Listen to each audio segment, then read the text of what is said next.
This is the Giants Postcast, your instant game reaction for the San Francisco Giants, part of the Locked On Podcast Network. Your team every day. Yo, what's up, everyone? And welcome back to the Locked On Giants Postcast. I'm your host, Eric Triple E Engel. You may know me as the former producer for the Murph and Mac Morning Show on KMBR, or maybe from some of these other Locked On Sports postcasts we do. We also do the Locked On 49ers and Locked On Warriors shows as well. And today, the San Francisco Giants finally escaped from this brutal road trip with a series win over the Miami Marlins, 4-2 victory in today's rubber match. Luis Matos gave the Giants offense a much needed spark. We begged for a spark yesterday, and we got a little bit of life from Luis Matos today with a 3-run bomb in the fourth inning. And man, that one was very close to being pulled back yet again by the Miami Marlins, but had just enough to get over that glove and give the Giants that those 3 runs. Hayden Birdsong was dominant today as he tossed 5 1/3, only gave up 1 run, fan 5. He looked very, very dominant today. And the bullpen was shaky, but as Kipe said, it was a bit torturous towards the end of the game. Last 4 innings, definitely Giants torture baseball. But hey, they got out of this one with a win, which is the most important thing. We'll break it all down, but first, I want to thank all of you for watching us on the Locked On Giants YouTube channel. Please, if you aren't already subscribed, hit that subscribe button right now. Thanks also for listening on the Locked On Giants podcast feed, and make sure to check out the Locked On Giants Daily Show for more in-depth coverage. My guy, Ben Kaspick, always does a great job. And I mean, this one was very, very, very stressful in the last 4 innings of this game. After the 6th inning, like from that point on, it was all just very tense baseball. Like there was runners on base every single inning, runners in scoring position for the Marlins every single inning. They had the bases juiced a couple times. We had Giants pitchers on the mound, Giants relievers on the mound. Not really looking very good. Ryan Walker looked all right when he came in the 6th to get out of the jam that he inherited from Birdsong. Hicks did not look good at all in his outing today. He only got 1 out, and he did walk 3 batters, so walks the bases loaded before exiting this one. Tyler Rogers came in and tried to do his best cleanup job and ultimately got the job done. Did give up a hit, and one of the runs was charged to Jordan Hicks, but hey, they got it done. Eric Miller also had a little bit of a stressful outing today too. Put a couple runners on before Camilo Doval came in and had to get another 4-out save, his second 4-out save of the series.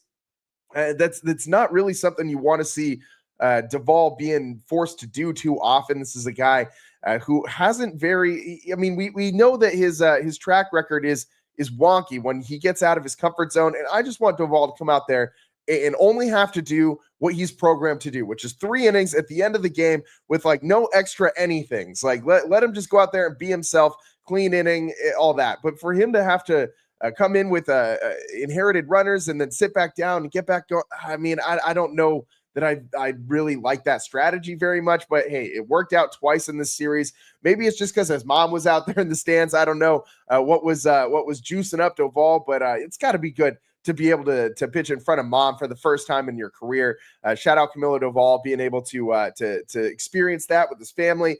And it happened twice in this series. So 2 huge moments for Doval coming in front of mom. That's always a good thing. And the Giants, an even better thing for them, they get to end this road trip finally. And although they finished this road trip just 1 game under 500, it felt like a lot worse than that, man. Like you barely come out with series victories against the Marlins and against the Nationals, which are 2 teams that you absolutely should be beating, and you get swept by the Detroit Tigers. And I know the Tigers are for my money right now the best team in baseball. But still, you want a little bit better than a 1 game under 500 road trip. This offense has been horrendous. But ultimately today, you got another 4 runs to get it done. But still, it seems like they can't break through that glass ceiling. The last time the Giants scored more than 4 runs feels like an eternity ago. It was May 16th versus the A's. They scored 9 runs in that game. That was May 16th. That was more than about half a month ago at this point. Now that we're into June, it's the first day of the new month. And for at least one day, the Giants have staved off the June swoon. So Giants trying to shake off the May gray, and hopefully let's not turn that into a big losing stretch in the dog days of summer when things start to get hot around the league, and the Giants hopefully will be able to continue getting back to their old ways, because you see a little bit every day from this team. Usually it's the pitching that gives you a little bit of hope, and it's the offense that starts to kill it a little bit. But the last couple games, the Giants have done a decent job of picking up some hits. 8 hits again today. It's just a matter of finding those hits with runners in scoring position. We've talked about this ad nauseum since last year. I mean, this is the biggest issue for this team continuing into this year. I mean, 2 more double plays today for the Giants. Chapman and Fitzgerald both grounded into double plays. You strand 6 runners, and you only go 1 for 6 with runners in scoring position. But thankfully, that one was a Luis Matos bomb in the 4th inning, and that leads me to today's turning point. Time to reveal where the game was won or lost. It's the turning point.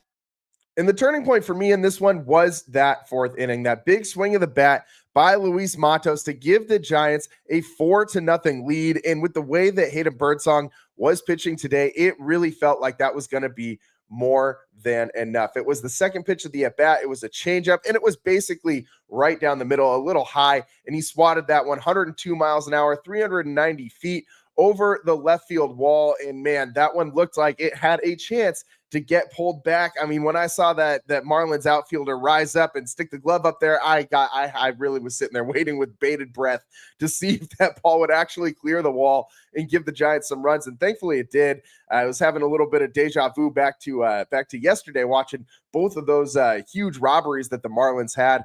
But Luis Matos, credit him, because he is a guy who obviously does not play every day. It's hard to keep your timing and your rhythm in situations like that. He had 2 hits today, and one of them being the big swing of the bat. The Giants have really been struggling with runners in scoring position and really been struggling to find extra base hits. And today, finally, we get a big swing in a big situation, and it's from a rather unlikely Giant. Luis Matos in the 9-hole today.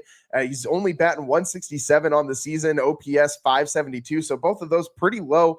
But it's hard to expect more from a guy who doesn't play that much. I mean, Matos hasn't really played on this road trip, and to see him go out there and just be locked in and ready from the jump, very much so excited for that, for Luis Matos and for the Giants. Hopefully this is something that kind of gets the rest of the team to rally around it a little bit. And it's at a great time for the Giants, because you're coming home and you got a 4-game series against the Padres on deck. And this 4-game series, I know it's just turned into June, but it's a division game, and the Padres are probably going to be the team that the Giants are competing with at the end of the season for a wild card spot. And, these head-to-head matchups are going to matter a lot. These tiebreakers are going to matter a lot. So this feels like a big series on deck for the Giants. It really does. I know it's June, but things are starting to heat up a little bit for this team and in this Major League Baseball season. And this could be a pivot point for the Giants going forward this season, or this series against the Padres. If they can come out and win 3 of 4 at home, I think that would be a really, really big lift for this team.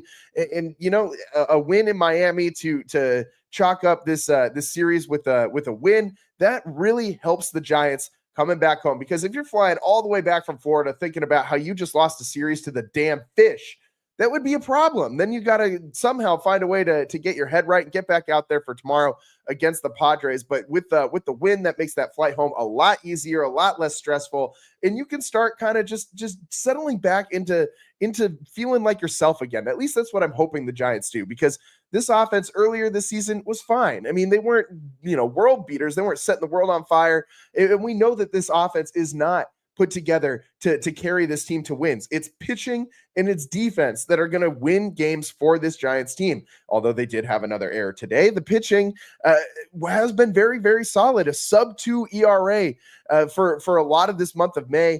And today you wouldn't know it by watching what the bullpen did today, because man, this must have been the most stressful bullpen game that I've seen from the Giants all season long. Like, we've had moments where relievers have kind of melted down this year, but to have multiple guys just kind of start to look as shaky as they did, like Jordan Hicks, I do not trust this guy as far as I can throw him. I do not want him in any key situations anymore for the Giants. I mean, he's taken the title officially after today from Ryan Walker as the most untrustworthy arm in this Giants bullpen. He just looks completely out of sorts.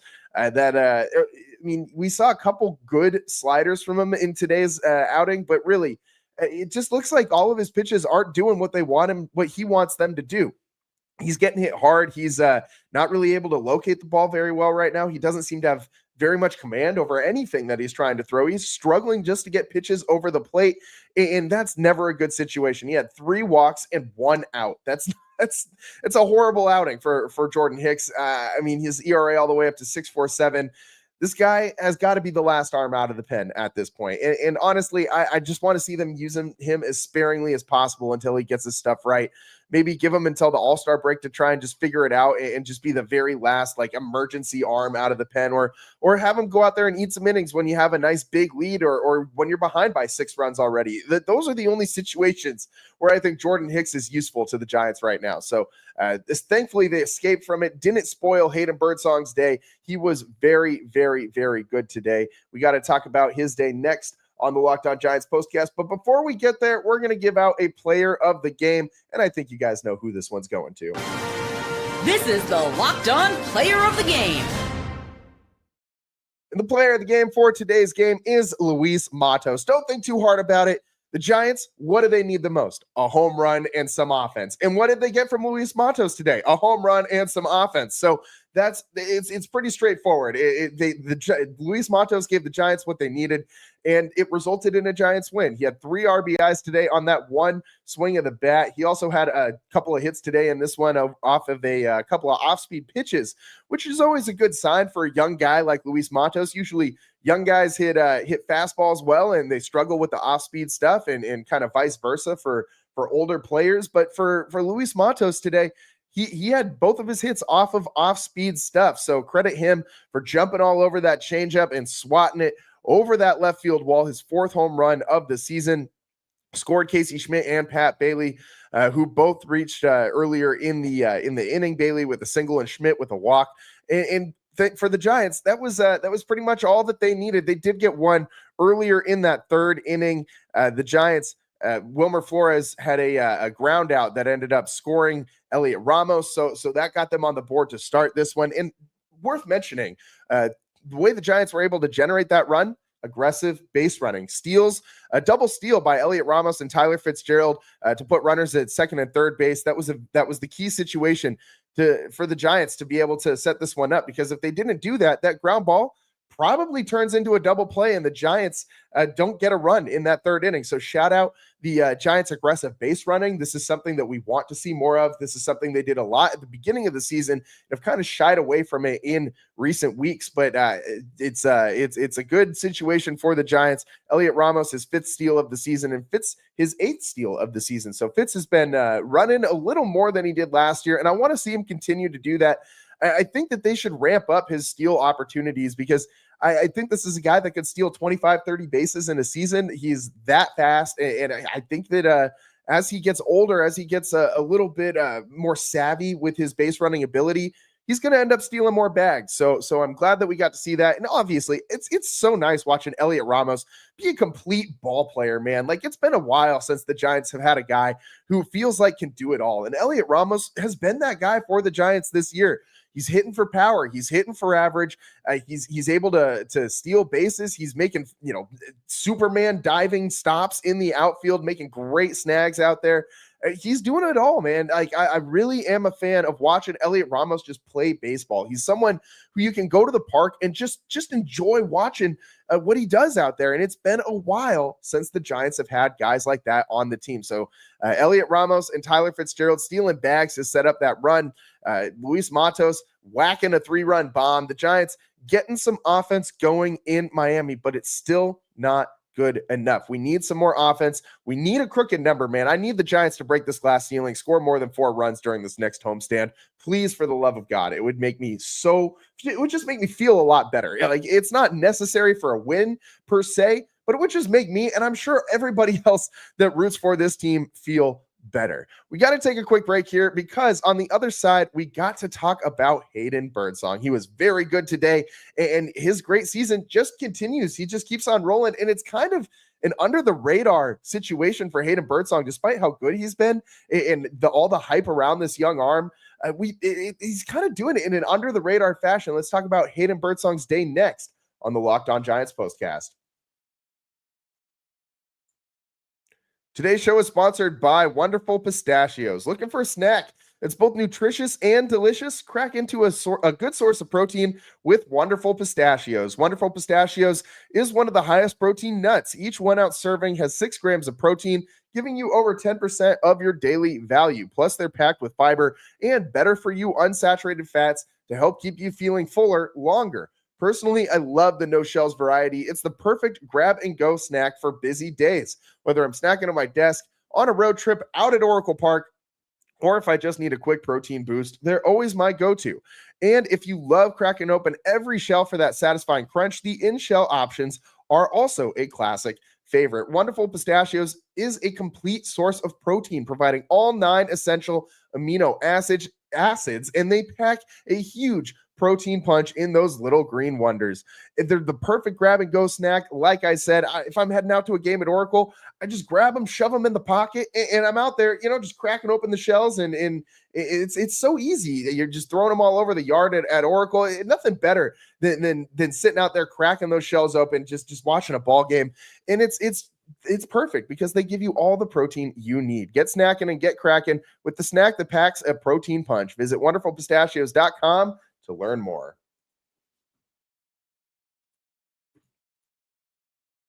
Welcome back to the Locked On Giants postcast. I'm your host, Eric Triple E Engel, and today the Giants narrowly escape from Miami with a series win, and those last 4 innings were really stressful, man. As soon as Hayden Birdsong left this game, really as soon as Ryan Walker left this game, this one started to look very, very, very strange for the Giants. The bullpen figures it out, gets through those last couple innings. Somehow they only gave up 1 run, which is a miracle of sorts, a small miracle for the Giants. But this bullpen has been very good for the majority of the season, and so is the starting pitching staff, and Hayden Birdsong has been a part of both of those. Today, he was great. Hayden Birdsong, 5 1/3 innings pitched, only gave up 1 run, fan 5, walked 0. So this guy was locked in today. He was doing it with all his pitches, the fastball, the four-seamer, the slider, the curve, and the changeup, and I'm really impressed with seeing his uptick in use with this changeup, man. Like, he's threw 14 of them today, and he had a pretty good situation with that changeup. Whenever hitters were hitting it, it really wasn't doing much. An average exit velo of 74.7 miles an hour. So he was doing a very good job getting outs with that changeup. But ultimately, he had a pretty good outing. He only had a 26% whiff rate, which is a little lower than we usually get from Birdsong. He had a 40% whiff rate on the curveball to lead all of his pitches, but he was fine with pitching to contact in this one and letting his pitches do the work for him, which is, I'm seeing this guy take strides every day as a pitcher, not just a thrower. Like, this guy is getting guys out with his brain as much as he's getting them out with his arm talent. And I'm loving the progression of a Hayden Birdsong who it looks like he doesn't need to. He's not in the mindset of going out there and needing to strike everybody out. That's what we've seen from him through a lot of his career. He's a guy who really hunts those strikeouts, or has done that in situations in the past. And now he's just pitching, man. Like, he's going out there and he's saying, I'm going to hit my spots. If you hit this pitch, you're not going to be able to hit it well anyways. So he's trusting his arm. He's trusting his pitches. He's trusting Pat Bailey back there behind the plate.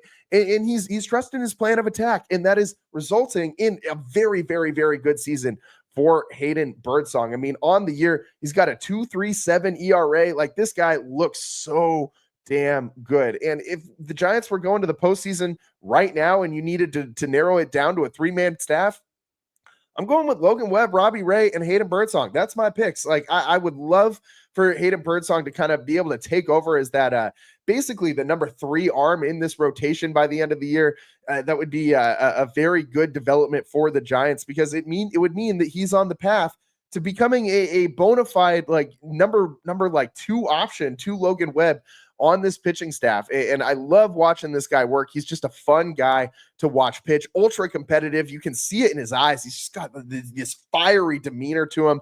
And I love that. This guy is aggressive. He wants to go out and beat your you-know-what every single time he's on the bump. And I love that attitude that he's got. He's a no BS kind of guy. And he's just a fun ball player to watch, man. I love the flow of a Hayden Birdsong coming out the back of the hat. He's a fun guy. He's a fun guy. Even though he looks like he's 12, he looks like he's just got so much intensity in that face of his. So shout out the mug of a Hayden Birdsong and shout out his pitching performance today. And after this one, heading back home, I think that's kind of what you'll be talking about. This is what you'll be talking about. What you'll be talking about is the Giants pitching staff needing to continue to carry this team. And Hayden Birdsong is going to be a big part of that going into the summer months, because I don't think that this offense is going to be the thing to lift this team and carry them into the postseason. It's going to be the pitching staff, and you're going to need guys like Hayden Birdsong to take that torch and run with it. It can't be all Logan Webb and Robbie Ray. There has to be someone else in the starting pitching rotation who gives you confidence. And that guy right now is Hayden Birdsong. It's all the time that we got for you guys today. Didn't have too much time to get into the chat, but appreciate everybody chiming in today in the chat. See all you guys, my guy DG, Bob Sachs, Jerry, Cole, all you guys chiming in today. Roland, shout out everyone who's always out there, all the everydayers, and appreciate all of you tuning in on the Locked On Giants podcast version for checking the show out. Make sure you check out the Locked On Giants daily show for more in-depth coverage. Ben Kaspick always doing a great job. That's all the time that we got for you guys today on the Locked On Giants postcast. I'm your host, Eric Triple E Engel. We'll be back at it tomorrow as the Giants return home and start a 4-game series against the Padres. Big one coming up for the Giants. Could be a huge inflection point of this season. That's all the time we got for you today. I'm your host, Eric Triple E Engel. We'll see you next time. Peace.